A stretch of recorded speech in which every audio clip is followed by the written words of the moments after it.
6 p.m., so we will call to order this workshop of the Atkins City Council. We'll start with the Pledge of Allegiance.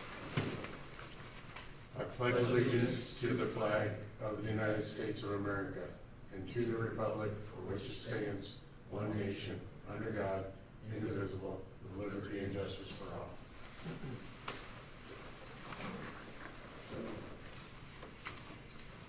All right, first we'll start with the roll call. Fisher. Present. Orlando. Present. Milner. Present. Dursky. Dursky is not in attendance. And Stolen. Present. All right. Next we will entertain a motion for the approval of the agenda by the City Council. Motion to approve. Motion by Stolen, second by Milner. Any discussion? All in favor say aye. Aye. All opposed, same sign. Unanimous approval. Item number 4 tonight on our agenda is a review of the inspection report for the 1939 water tower with an introduction by Mr. Flory. Thank you, Mayor, Council. Tonight we're going to have a presentation of an inspection report that was done by Rob Johnquist with Viking Industrial Painting.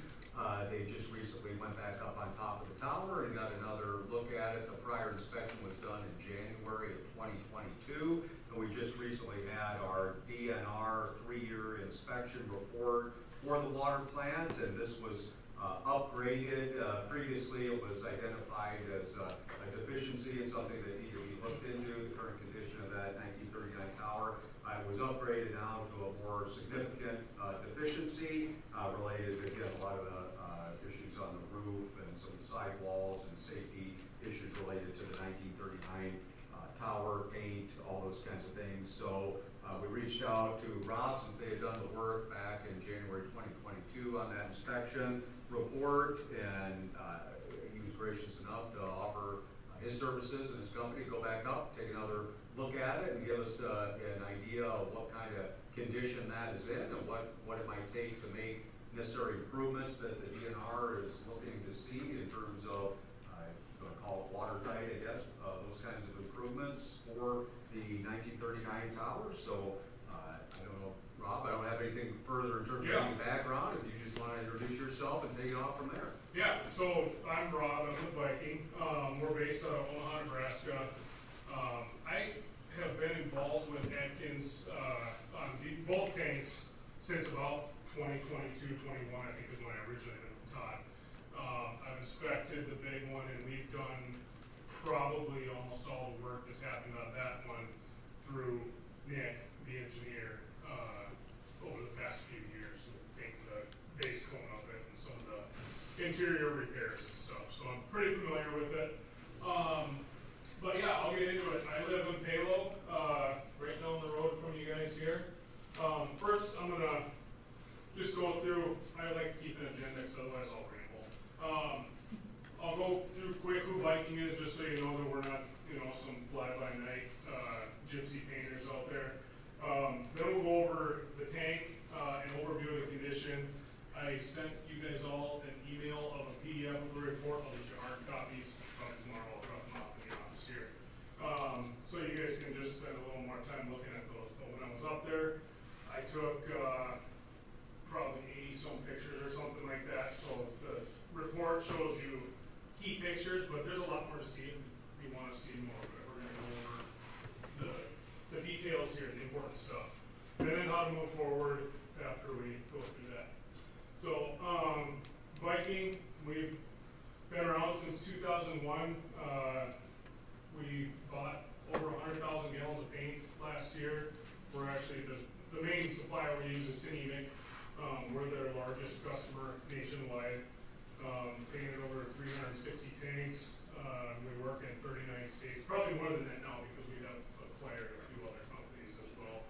But we offer NACE certified inspectors. I'm actually a NACE certified inspector. That has to do with it's the National Association of Corrosion Engineers. So that's my background is in protective coatings and taking care of corrosion. In-house engineering.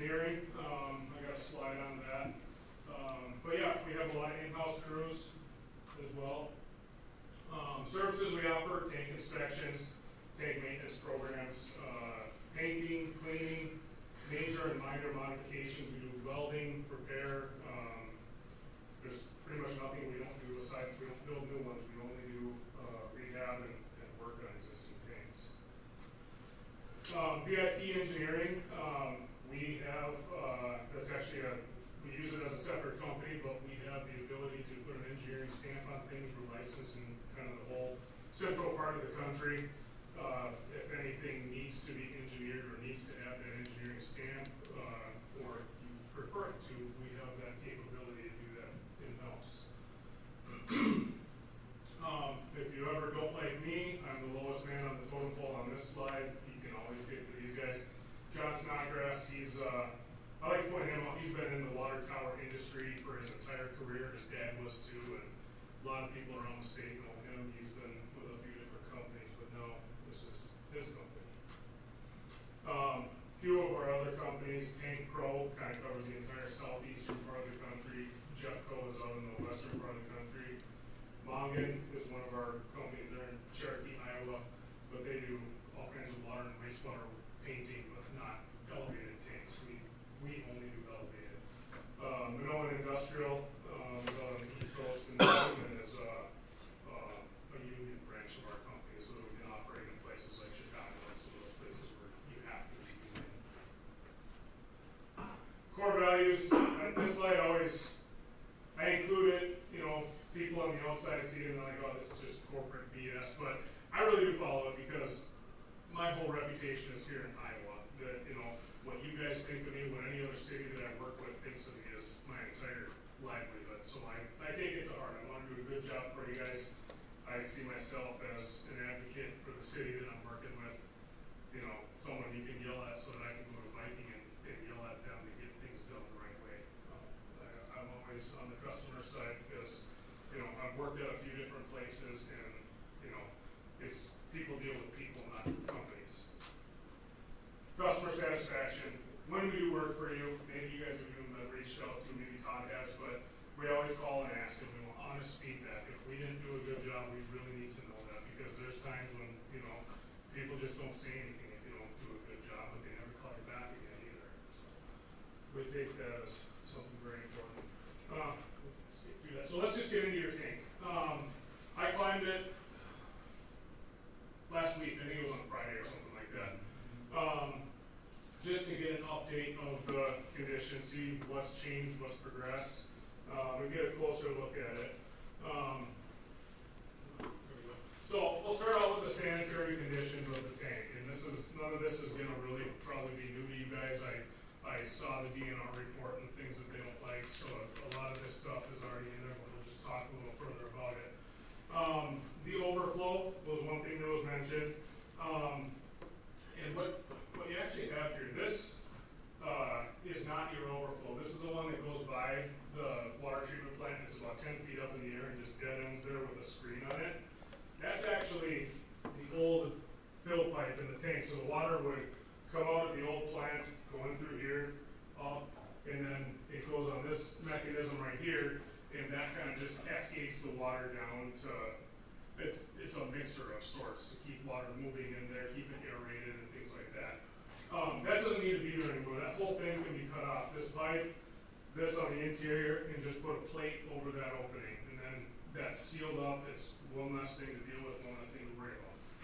Your actual overflow inside the tank is this thing right here. So if you're standing on the ladder, roof hatch is in front of you, this is to the right, and then this is to the left. And that is up by the roof, comes out of the sidewall and goes down.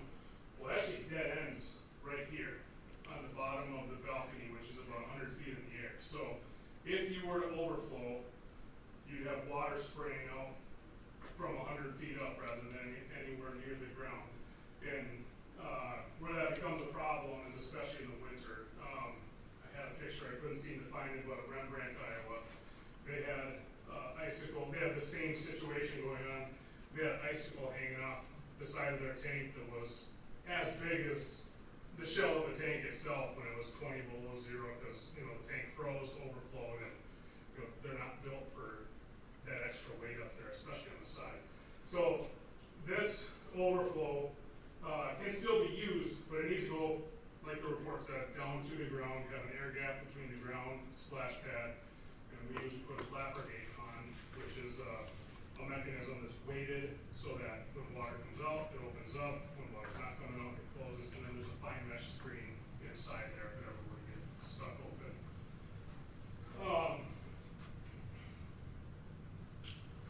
Another sanitary issue is the roof gaps. You know, the gaps have been there forever, since it was built. And I see some tanks that are much worse than this, and I mean, you know, 6-inch gaps up there. Back when they built these tanks, it just, you know, water quality wasn't as big a topic. I mean, how the first ones were open top tanks, you know, that would go out to the system. But now, you know, there's a lot of things that can get in there. Birds, bats, I've seen it in tanks around here where birds get in there, they can't find their way out and they just die in the water. So normally what we like to do is pull the roof down and seal weld it all around the perimeter. And I'll get into a little bit of the repair talk. Well, we can just get into it now, I guess. You can see the state of the steel. So there's this angle iron that goes around the perimeter. There's a few spots where it's rusted off completely. You can actually see the steel of the shell right here that meets the roof. There's not much left of it. If we were to go and sandblast there, this gap might open up, you know, down another inch or something like that. So, ideally, given the fact that I'm going to talk about a few other repairs that your roof needs, the long and short of it is I think the smartest thing to do is put a new roof on it, and I'll tell you why in a few minutes. But what that would allow us to do is cut off an inch or two around the ring, set the new roof on there, completely seal weld it all the way around the perimeter. This one here, I included a ton of pictures, but if you look through the inspection report, you got these bolts, they're about 3/4 of an inch, you know, every 10 feet or so, and they're just going through packed out, rusted angle iron. I'm not saying it's going to happen, but it wouldn't be unheard of to have that roof just blow off of there or fall off of there at some point because there's just not much holding it on. Sanitary, you don't really have a vent, and if we go through and seal up non-sanitary openings, those gaps kind of act as a vent right now, and you know, in the past, those were a venting mechanism, and they kept the gap there intentionally just for that.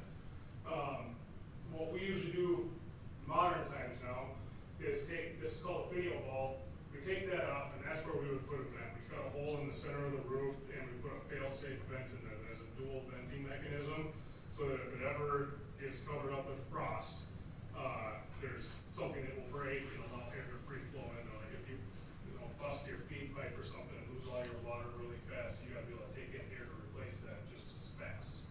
Otherwise you'll suck the sides in or suck the roof in. So we cut this off and put the vent right there. This thing doesn't serve any purpose, neat ornament for somebody's yard or something, other than hold the rolling ladder on.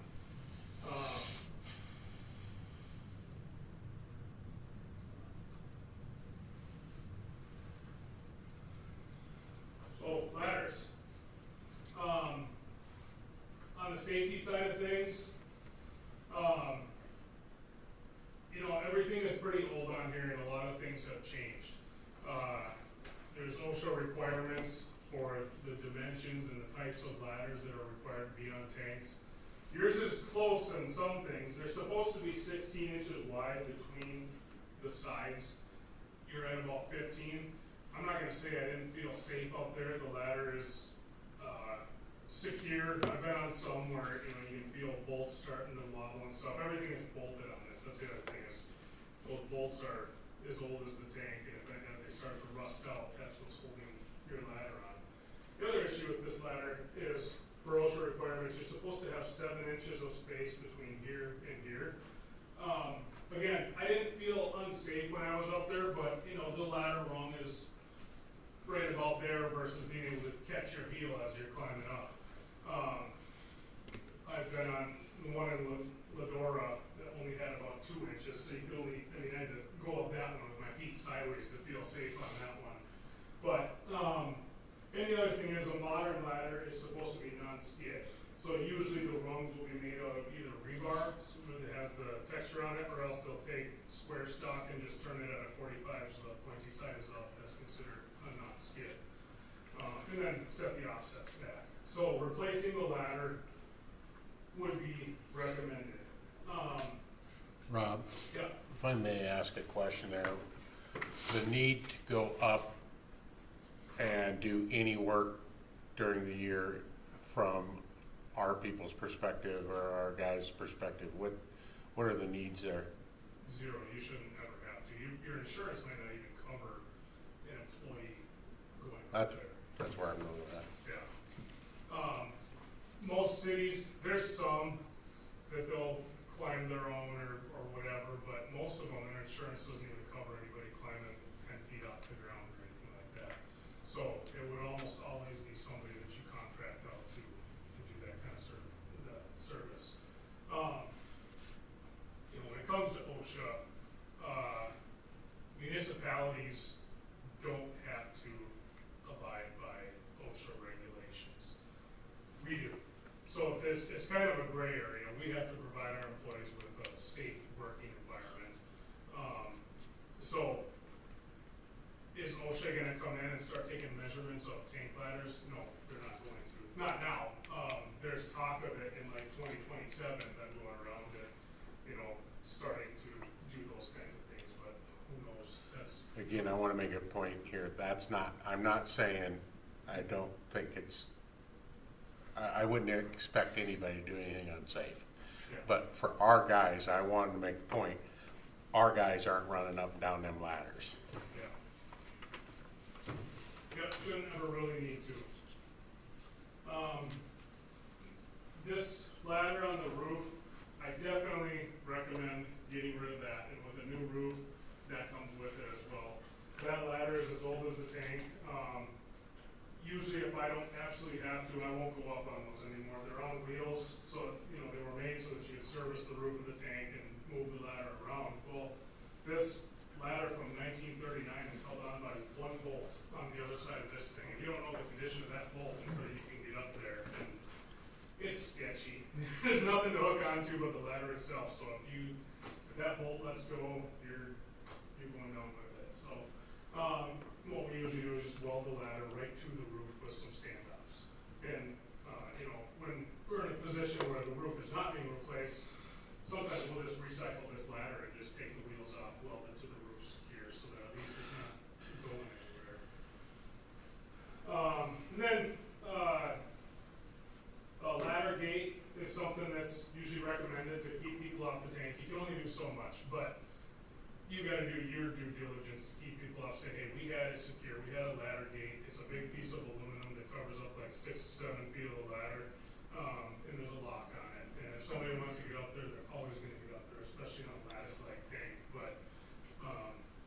But from a insurance perspective, if somebody gets up there and we don't have that on there, Yeah. we're liable. Yeah. But if we got it on there and somebody gets around it, that's a different subject. Yeah. Well, and then, just on the safety side of things, if somebody were to get up there and open the roof hatch and poison your water supply, That's the other thing. You can't put people off that tank. And then the other thing we like that you don't have, you used to have one, that's what all these brackets are, but there's a cable safety climb that goes up there, and we all carry, everybody that climbs up there has the same slide that we can clamp onto that cable and climb up and down. When I climb yours, I just have to double hook as I go so that I'm always hooked on climbing up there. Well, like you said, a lot of that stuff is for us, but we truly appreciate the safest environment we can have when we're climbing 100 feet up there. The handrails, again, 42 inches is what OSHA likes to see with the toe kick and mid-rail. You're at about 36 inches and there is no mid-rail. This toe kick, you could arguably call it a toe kick. Technically they want a 4-inch, that's like 2.5 or something. But I don't know that it's worth adding an extra 1.5 inches to that toe kick.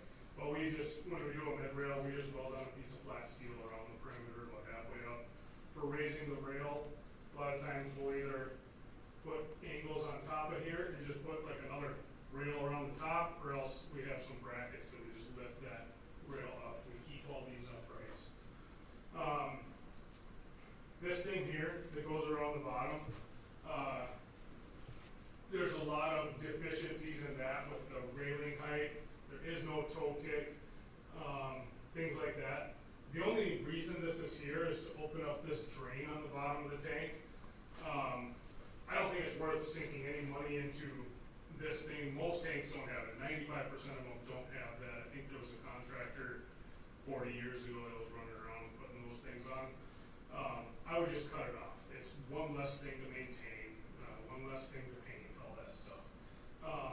What we would have to do is put in a new drain for the tank that you open from the inside. So the new coupler welded into the bottom, and that's got a T-handle on the inside so the guys can open it up.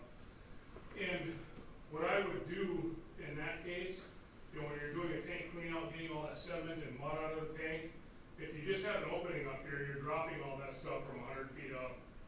It goes a long ways if it's on a windy day, getting on people's houses and stuff. So what I like to do, especially considering we have to redo your overflow anyways, is we put what we call a crossover pipe in. So we'd actually put a pipe coming out the bottom of the tank that comes down at an angle, meets up with your overflow, so that when they're doing a tank cleanup, they can shove all the mud and all the stuff from washing the inside out just down the overflow, and it just discharges right on the ground at 2 feet up. Just nice to have.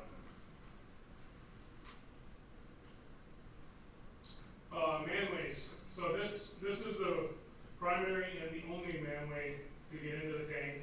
It's in really tough shape. It's kind of just skip welded on there. There's a weld right here, weld right here, weld right here. There's gaps around the perimeter. So when water is up on the roof with all the bird poop and everything, and it rains, it can, you know, get in between that manway and into the water. That should really just be replaced. And, well, you can see right here, there's a gap right there. This is the lip of the manway. It's supposed to be a 4-inch curve.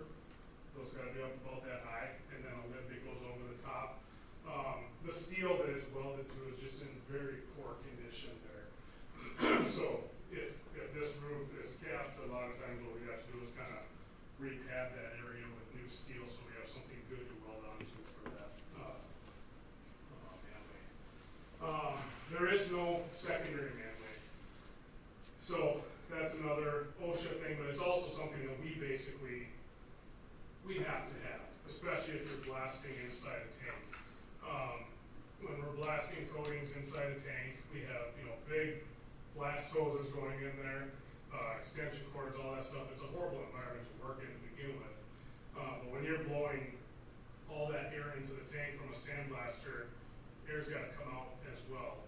And your hole gets smaller with all that stuff going through the opening. And then if something happens, somebody gets sick, somebody has a heart attack, somebody's, you know, has a heat stroke inside the tank, you have to have a free and clear way to get them out of there as quickly as possible. So that's why we like the secondary manway, so that there's one free and clear at all times. And that's something else that would come on a brand new roof. You know, new roof includes everything that comes on the roof. Primary, secondary, your vent, your ladder, all that stuff. And the tank isn't blocked, but it really can't be. It's wired, but the hasp is all messed up and there's nothing to hook onto, so I just wire it shut. As far as the paint goes, it's tough. This is the roof. You can see, there might be 20 coats of paint on there. It's very common. It's what we always see on these tanks, especially on the roof, because everyone want to keep the roof red. But the paint that they used up until recently was just, you know, basically Rust-Oleum alkyd paint, and about 5 minutes after you put it on, it starts to turn pink and fade out. So people just paint it. Well, then you get in a position where there's so much paint on there that no matter what you do, it's not going to hold paint anymore.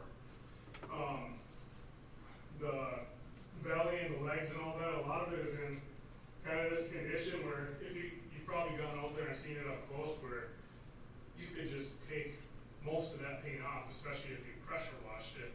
And the problem with that is anytime we see orange or red on the backside, and especially at the age of the tank, is that's usually lead-based paint. So if you go in there and start water blasting and blowing chunks like this all over, they're going to go everywhere, you know, in a city block wide or farther, and you're gonna get people complaining about lead paint chips in their yard from the tank. So it's a tough spot to be in because if you paint it, it's not gonna hold because you're just painting over crappy paint. We really can't prep it because we're gonna create an absolute mess and get on the news or whatever, you know.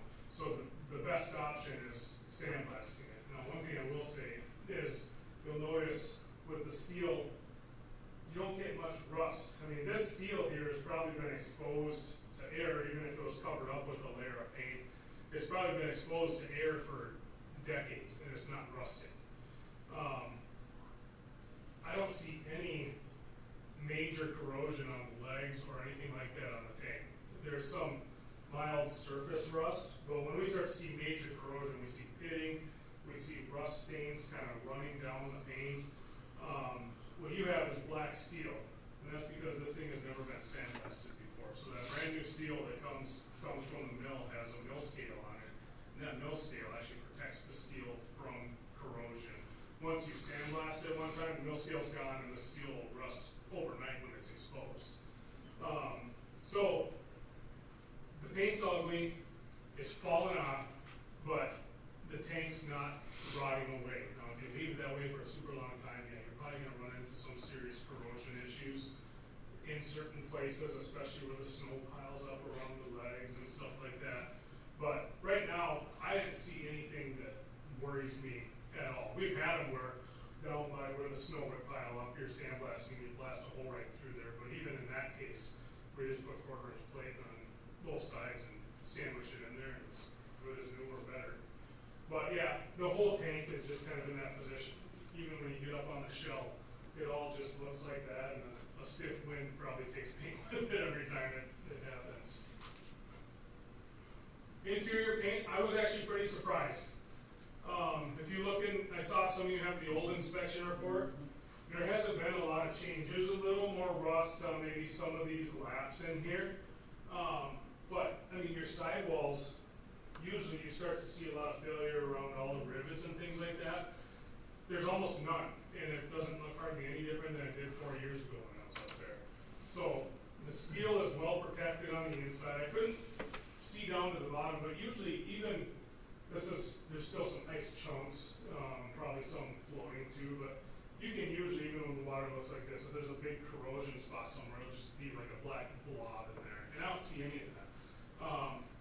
Typically, the worst environment is above the high water line anyways, because that's where you have all that chlorine vapor in the summertime, and as soon as steel is exposed, it rusts fast, because chlorine is salt, and they don't get along good.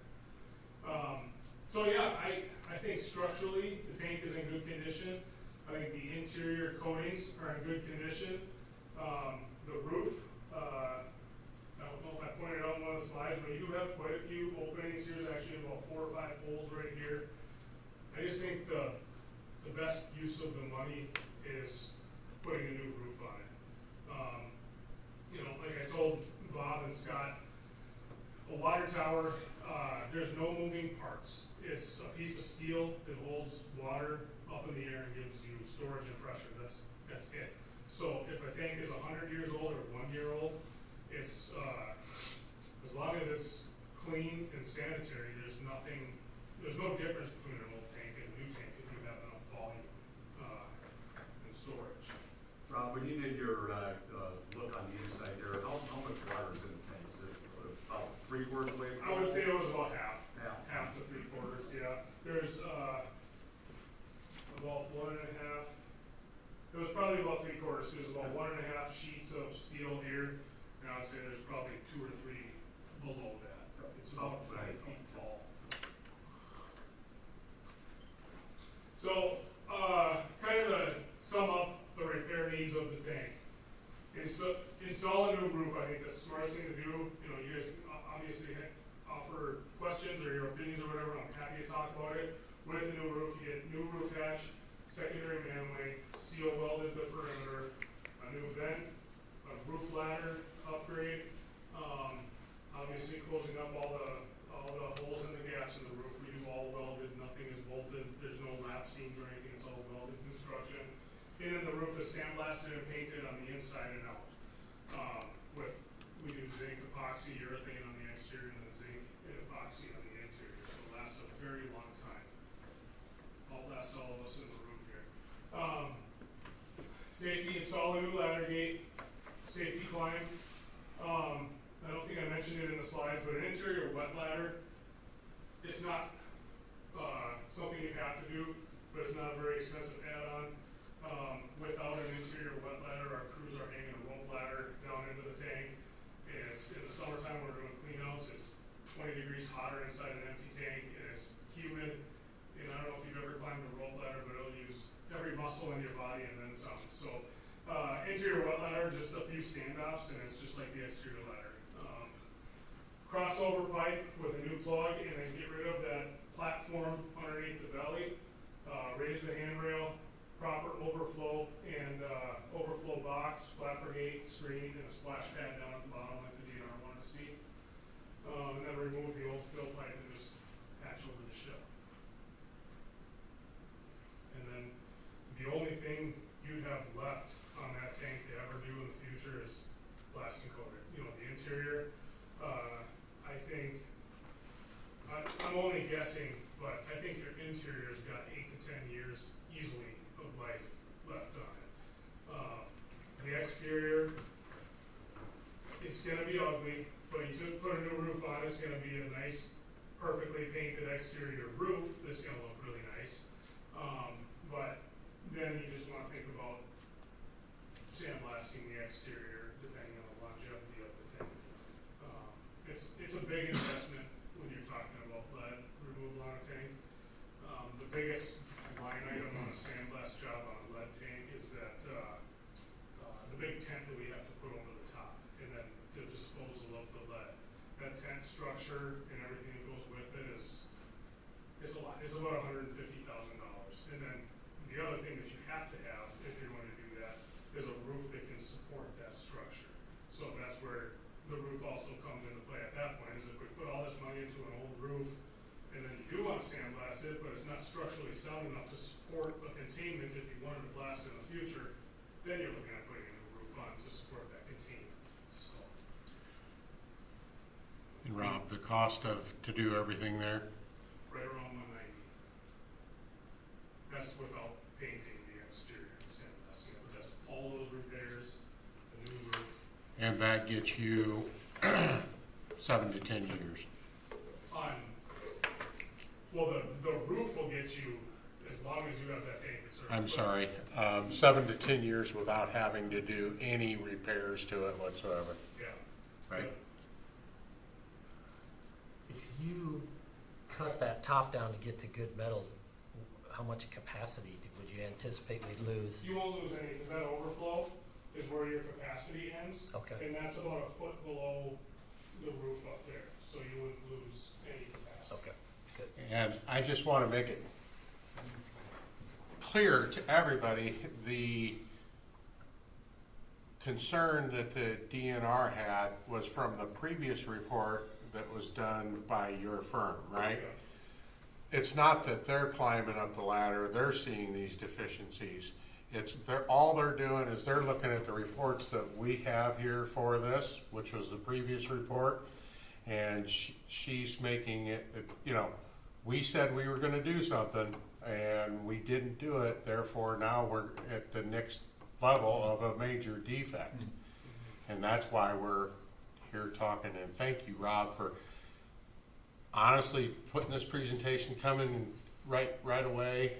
Also watching our city council meeting. In all honesty, I really, really, really appreciate you and what you've done. I really do.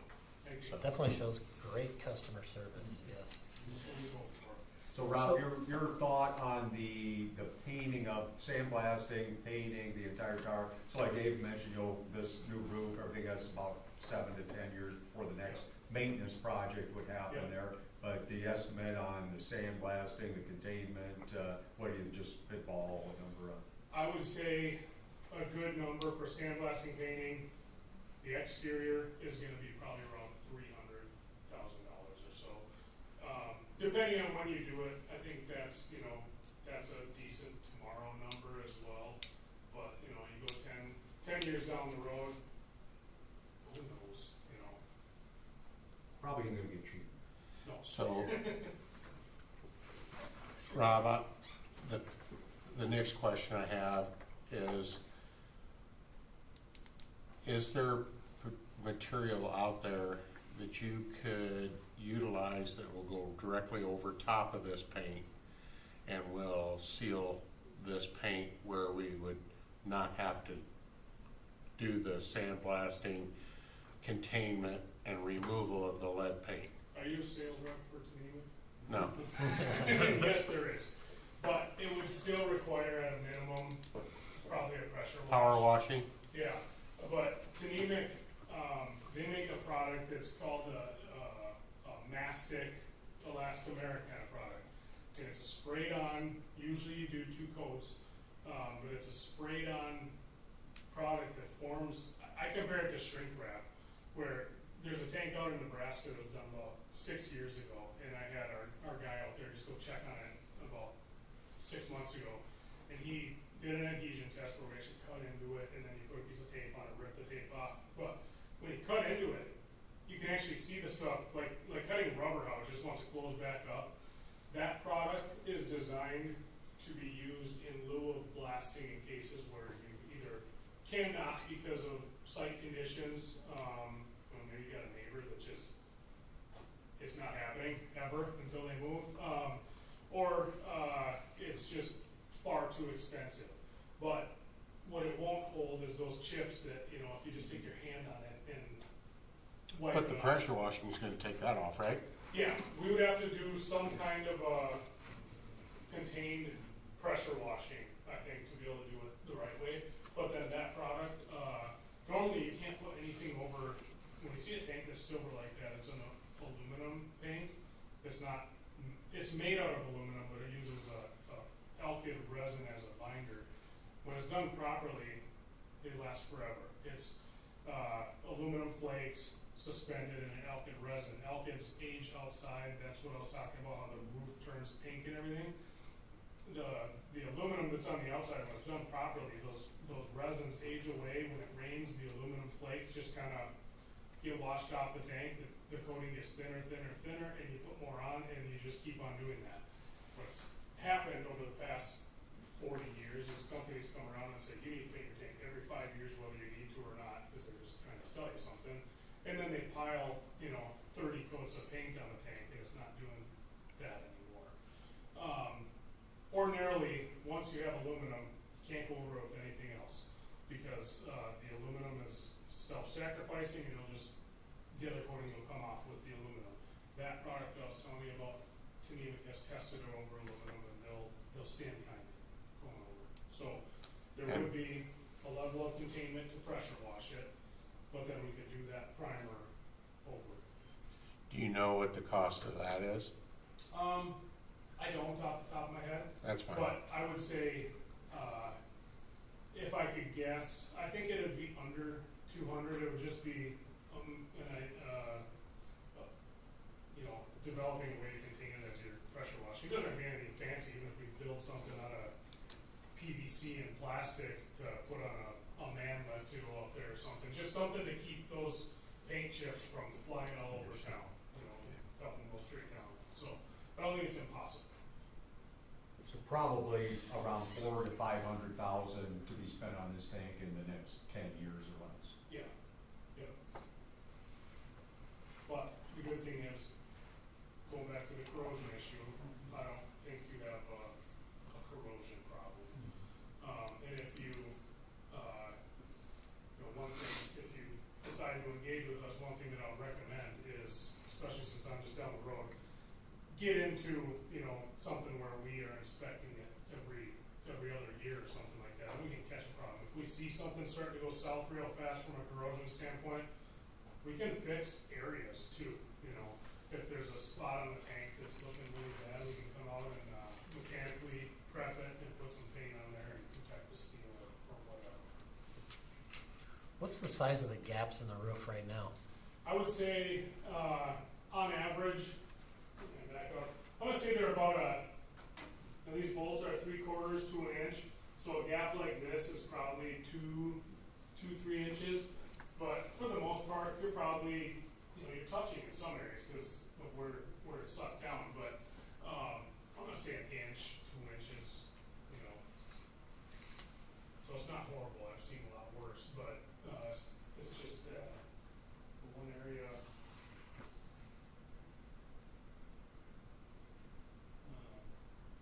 Where the angle iron is disappearing, that one's pretty big. Right there. Oh, yeah.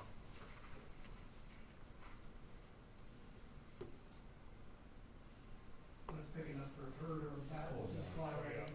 Yeah.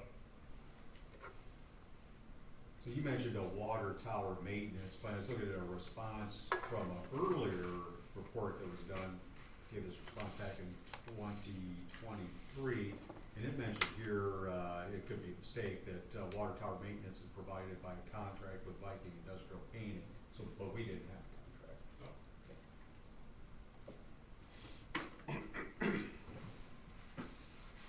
I think it was something we're kind of working on proposing, but never got traction.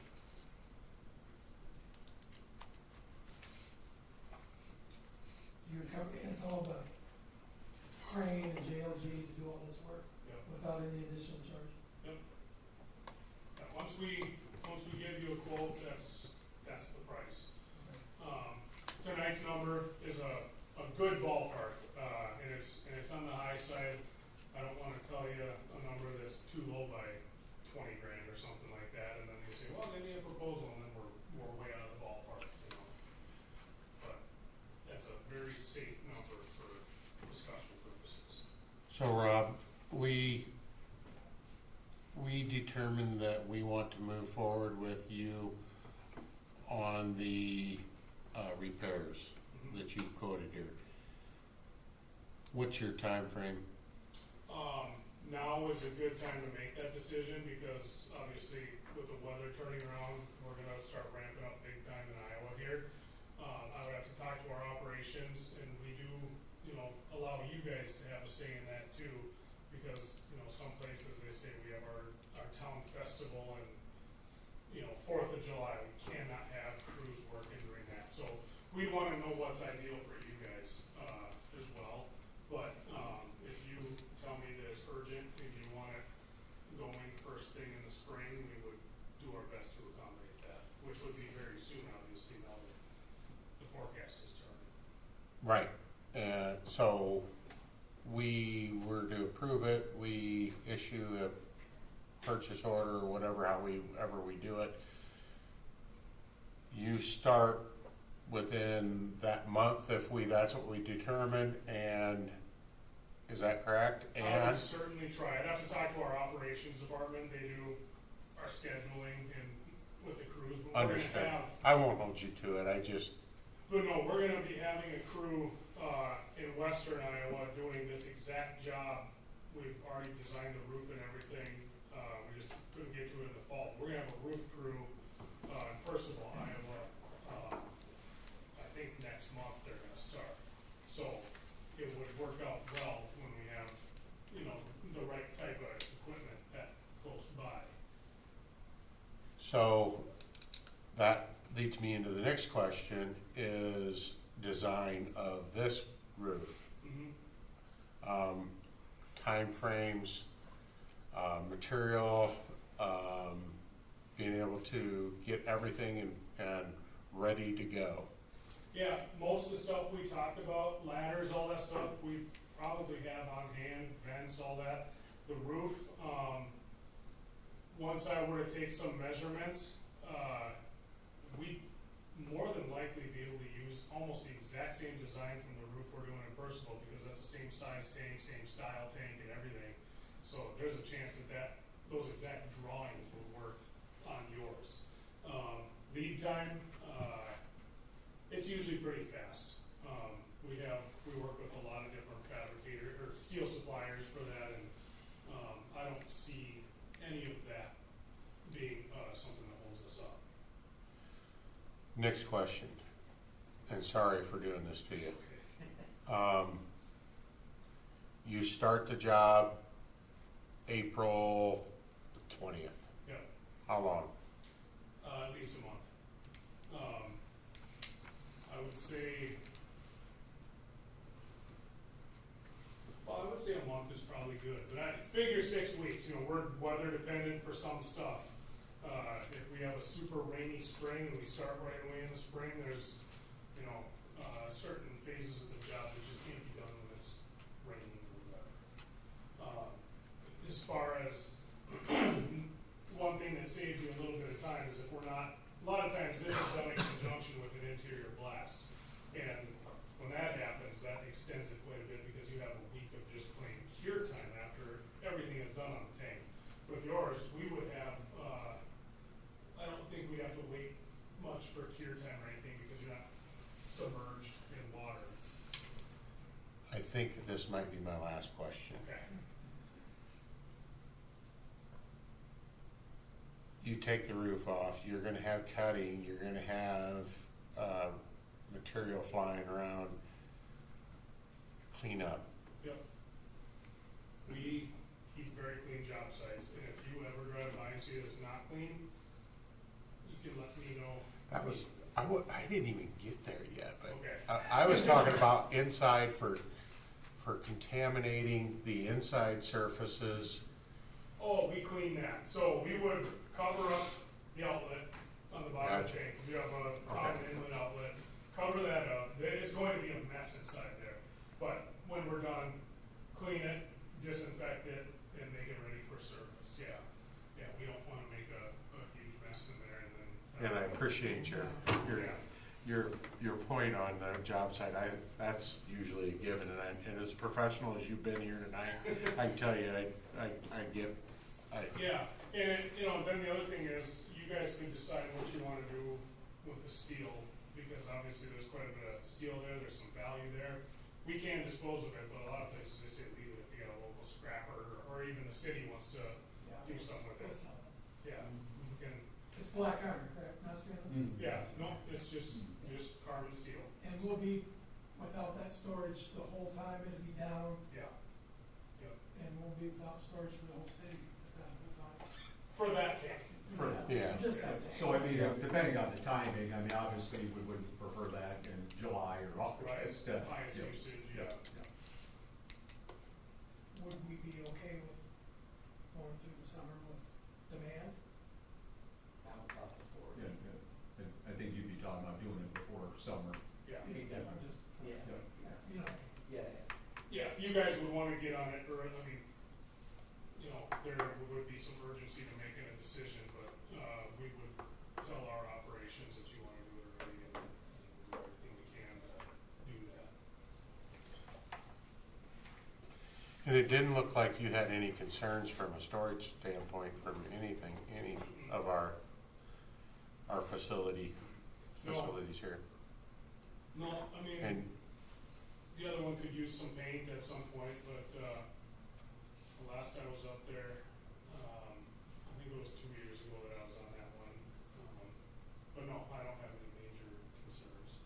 And the we've work got you- adequate storage for the town our size. In the conversations I've had with Scott, I believe you have adequate storage for a long time. Yeah, you did the painting on the top of the conical Yep, tower there. yep.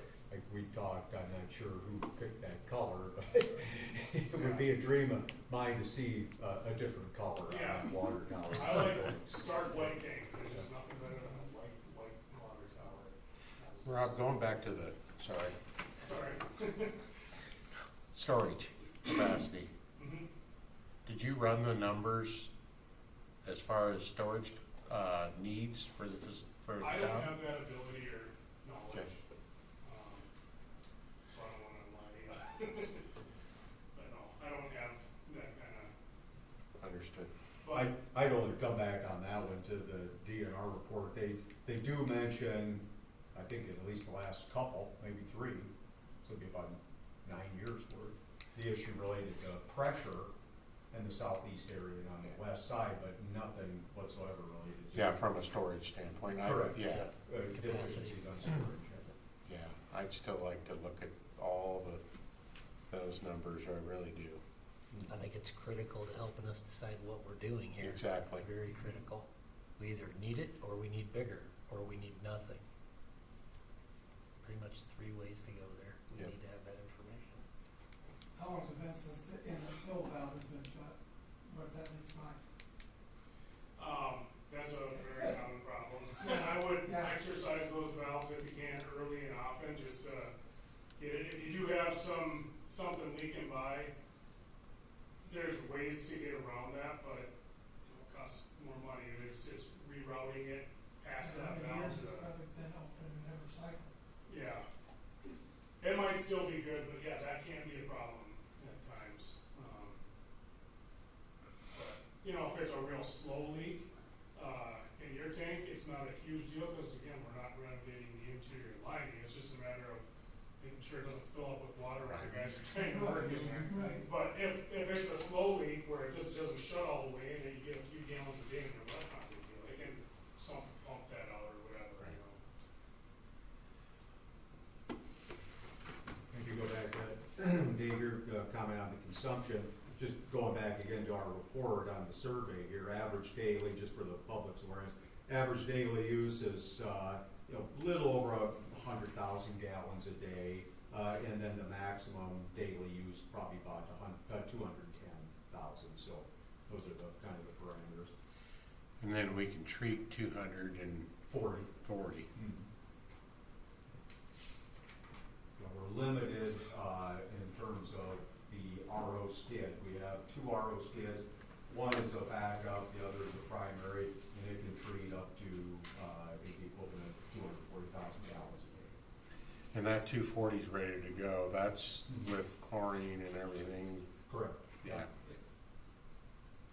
And you've also got the clear well. And So that's including the clear well, yeah, that 80,000 there, yeah. Okay. Yeah, so we got 150 here, 80, 75, 80, whatever it is over there, and then this 40. again, awesome job. Yeah, thank you. Thank you. I just mentioned also for the council's awareness, of course, you already know this came as a bit of a surprise to us. Certainly as Dave mentioned, this being escalated now to the significant efficiency now.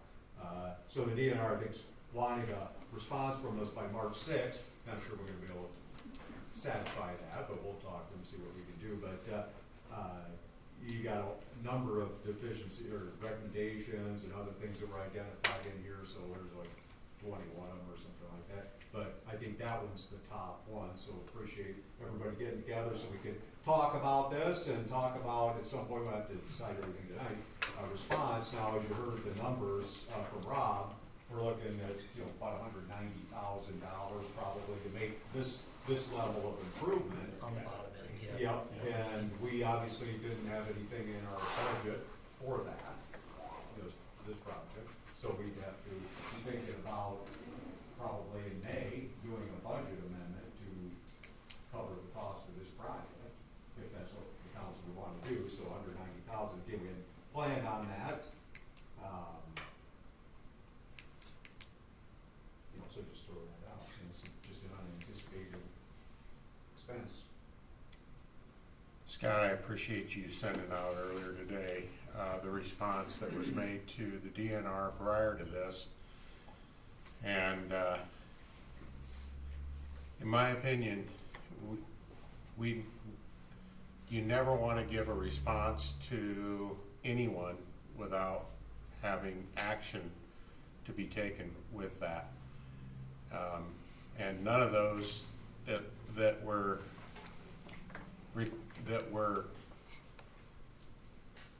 in other words, they were all repeats that we responded to as a city back in 2023, and there was no action put towards those, and we gave, this is what we were going to do, and this is what we were going to do, and this is what we were going to do, and that wasn't done. And in my opinion, that makes us look really bad as a city, and we need to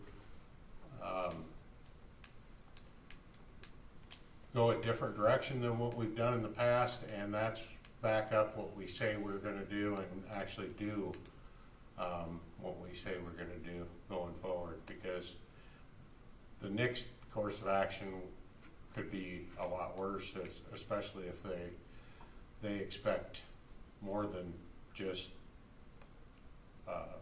lip talk. Yeah, this was, as Dave suggests, this was mentioned in that response, and we did indicate in here that,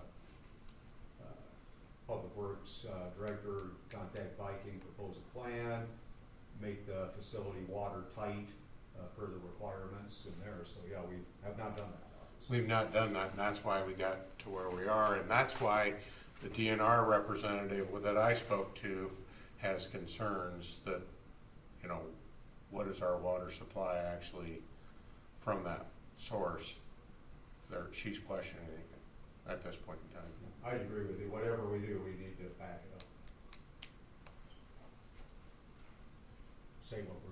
Do what we say we're gonna do. Yes, Right. absolutely. Respond and then have an action plan in place and make sure that it is carried out. Thank you, Brian, that's much more eloquent.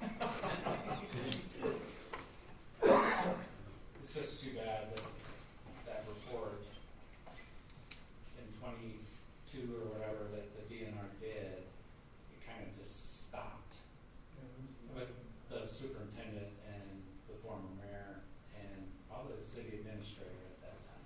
It didn't even get to the council to review action items on a potential of having contaminated water supply. Upsetting the DNR of all people.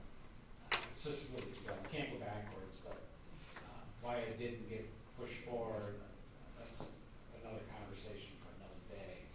It's just very unfortunate because it puts us in a bad situation and We look bad. we look bad, yeah, look terrible.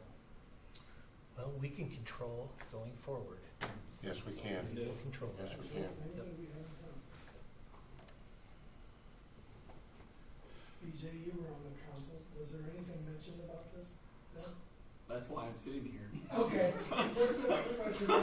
I looked Thank through you. the council minutes. Didn't know anything about it. 2023. I asked Julie about it too. I don't Julie didn't know remember anything about it you either. saying Anything. We didn't know nothing about it. Well, only other thing I might add on that would be, Rob, maybe a little bit for you, is of course 39 Tower, and this was back when there was talk of an additional tower and taking down the other tower, and because of the federal funds that were involved, they did a historical analysis of this old 1939 tower, and so there is a report done on that. Would any of the improvements, I mean, and I know you're not an archaeologist, but anything there, would you think, should there ever be a desire to pursue like a national register designation? I'm not sure that would be what I would suggest, but to change the roof, anything like that, do you think any of that has any comment? No, if it had the oldest style roof on it, and like there's only a couple left in Iowa that have, they call them a witch's hat, where the roof actually has some contour to it, it kind of goes like that. I can only think of like 2 of them that are left like that. No, I don't think anything we do here, we're not gonna change the overall look of it, you know, the roof design is gonna be much like it is right now, just welded seams and all that kind of stuff.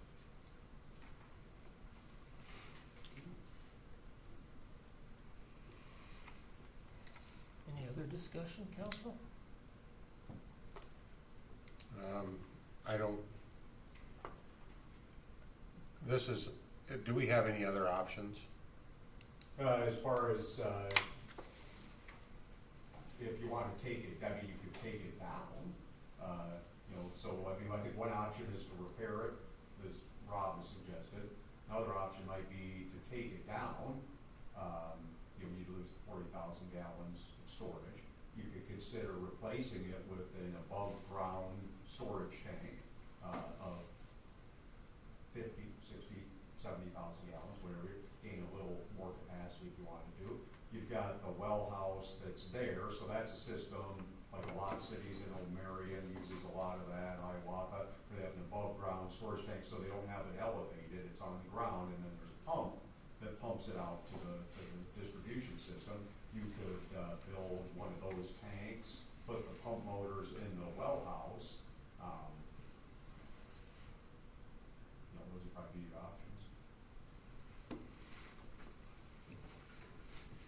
time frame for those options Oh. and cost? More than this, longer. Significant, The probably. tank will go for probably And the 30 years. and the pumps would, yeah, Aye. the pumps. That's 90% of it too, you know. And the pumps are going to take energy.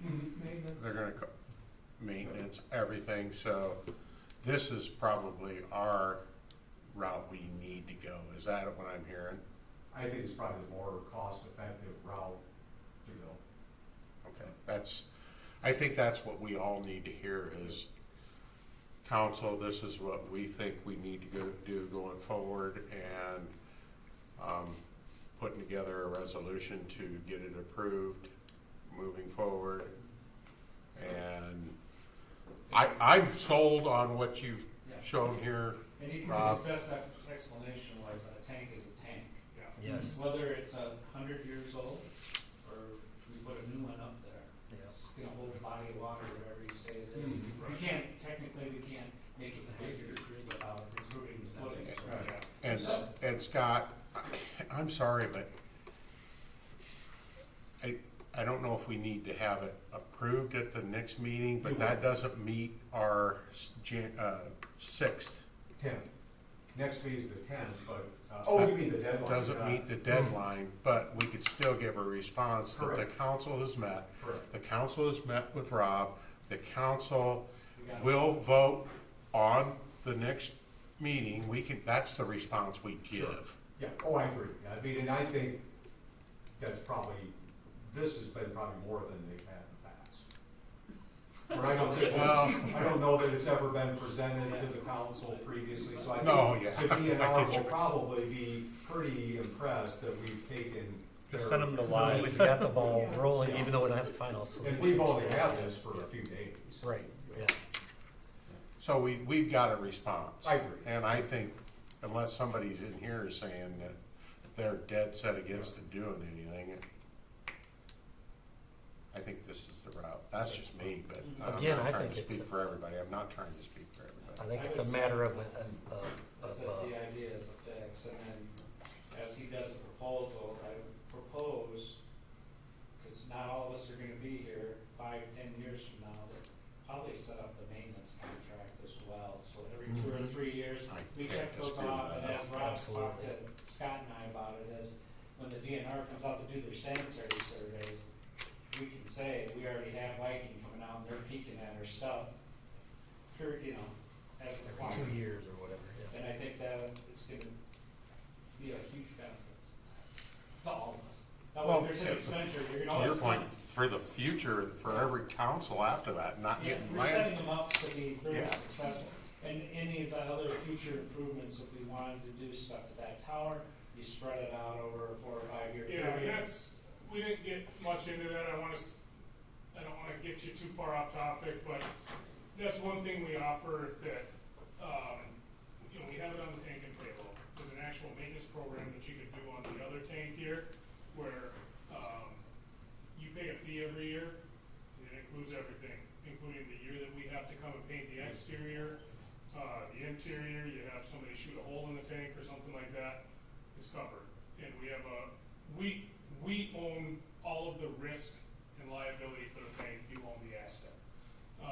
And that's something we could get into in another meeting, Yeah. but that would require, I'd have to go inspect that one to get an updated condition report, but that's something we do in a lot of cities. And, that way, we're calling you saying, hey, we need to drain your tank down next year to get inside there and clean the interior. It's not on you guys to make those decisions, we'll call you and we're on it with them. Yeah, we're not the Like when I expert. sent you every Right. single But year. we are hiring some people that are. Right. Rob, I got kind of a side question. Mhm. That's a 100-foot tank? Yeah, it's about 100, Okay, yeah. just off Do question. you guys have an altitude valve between? That's my There next is, question. Okay. What kind of PSIG gauge pressure do we have down at the bottom of that, being water suspended, 100 foot in the air? Well, it's about 0.43 pounds per foot of elevation. Okay. But you might be more than 100, I didn't laser it or anything, which I could, just to see what you have there. But yeah, I think it's about 0.43 per foot of rise. But then if you got some of the higher elevated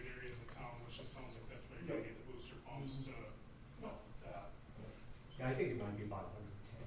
Yeah, Is so, that what- I think it's around 110, yeah. Just questions. yeah. Thank you. No, thanks, Rob. That's- Yeah. Yes, thank you. Appreciate it. Encourage other contractors to watch it. Yeah. Exactly.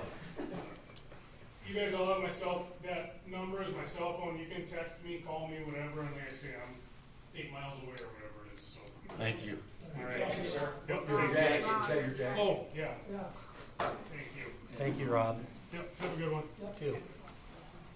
So I really think the first analysis we need to, I've just heard, I'm kind of illiterate with water systems here, but I hear varying, reports on capacity.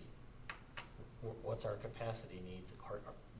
Does our storage capacity cover what we need? I think we need to have that word, solidified, probably to know which way to move forward. I heard that there was some conversation maybe that we didn't repair, or maybe that wasn't undertaken because maybe there was thought of a new water tower at some point, possibly. I don't know if I got that, my wires crossed there, but I think we need to know that, to know for sure what to do. And I know, looking at this DNR report, in the last 3 of them, all 3 of them, water loss audit is mentioned in it. I don't know has that been done? Yep, Shelley and I have been working on that. Okay. Yeah, actually, that's something even driven, I found it a little unusual, coming here with the state auditors, never asked anything about a water loss audit. And yet, every other audit I had, that was like one of the very first things they wanted to measure is, how much water are you pumping out into the system versus what are you selling?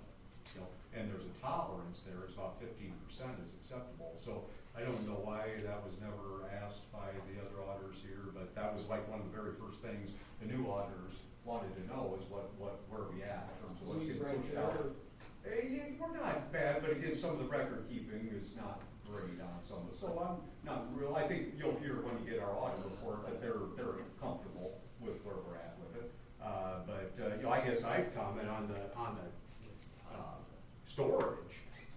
My first thought is we have enough storage. I mean, at 240,000 gallons, I'm satisfied that there's enough storage based on what we're putting out to the system. I see actually, unless we get some real terrific growth here of some businesses and more residential growth than we're seeing now, the peak, we're at like 210,000 gallons a day, and we got 240 in storage. So I mean, we're definitely, or 270 rather in storage. So we're well above that. So 270 in storage, 210 is kind of the maximum peak. So that's in August, when everybody's washing a car, watering their yard, filling their pool, all those kinds of things.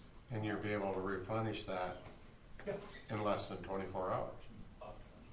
But we're not running the system a 24-hour period, right? Correct. I think it's 20. So back to But that you water could. loss We audit, could, and we could add another skid to it, and it would help replenish. to move more through there. Right. Okay. So did I hear you say then that there has been a water loss audit? Yeah, Shelley and I basically done. They've been running some. Oh, okay, okay.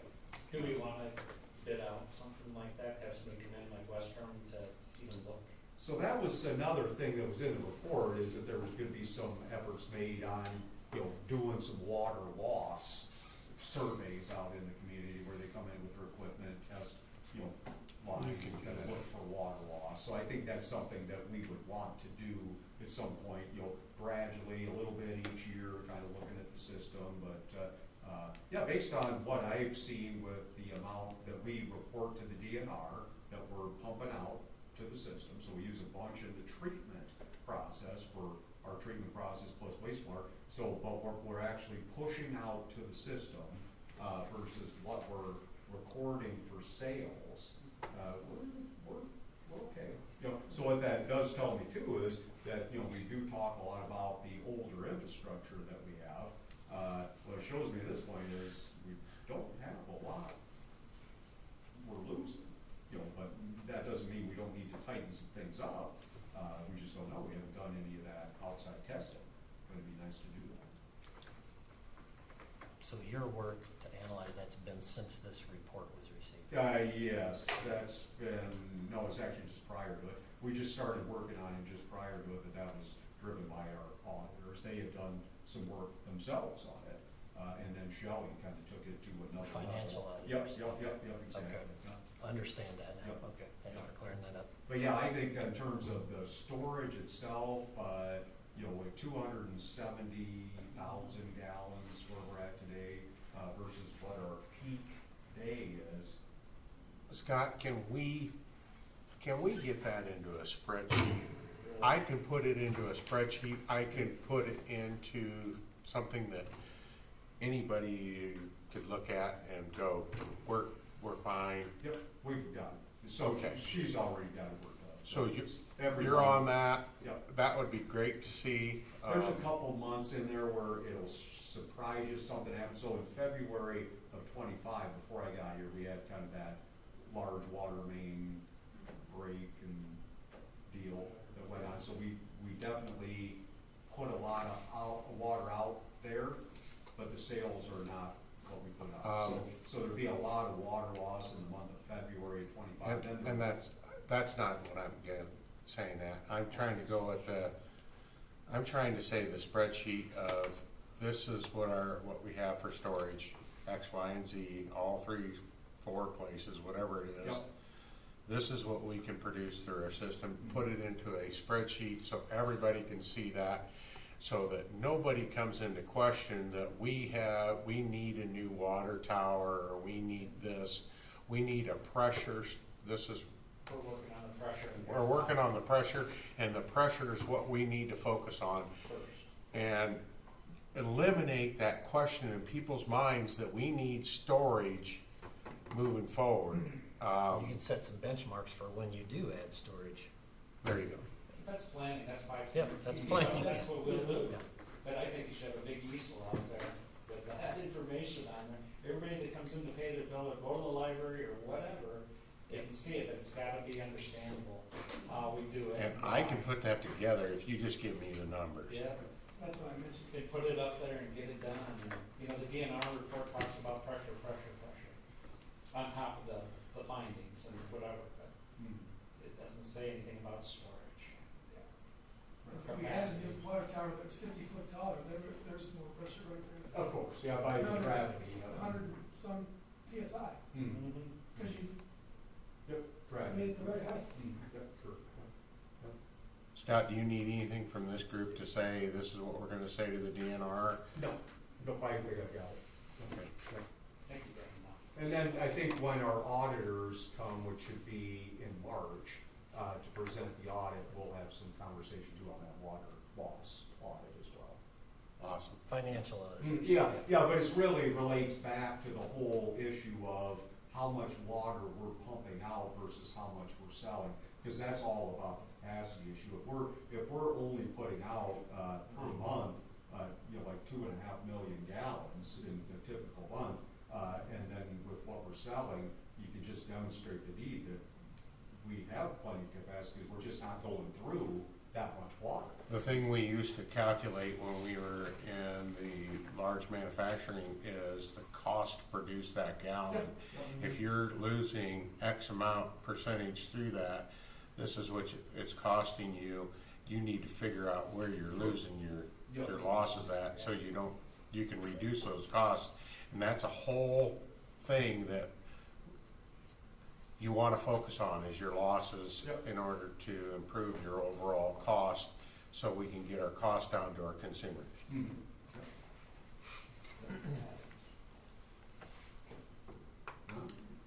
Further discussion?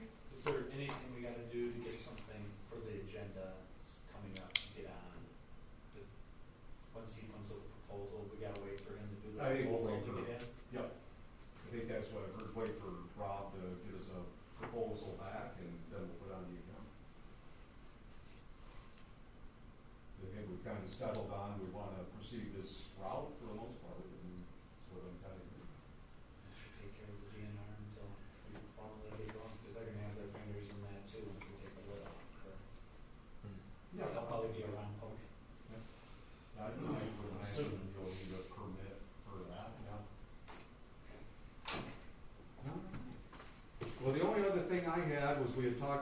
previously is some elements here of a future job description. What I've come up with here is the operator in charge, so this would be for the water wastewater plant. Identified some key responsibilities associated with that. I don't know if anybody's had a good chance to go through all of that, but if that looked kind of good to you, what we could do is bring that back in the form of a job description to add to our manual, and then put a salary structure to it. So, but I want to at least get you the high points of what the job would be doing. So that looks all right. Does it sound all right? Scott, are you gonna put a proposal together then on that as well? I will. Yep. Yep. So probably try to have for the next one. Yep. And that be pay as well? Correct. Accordingly? Yep. Correct. Okay.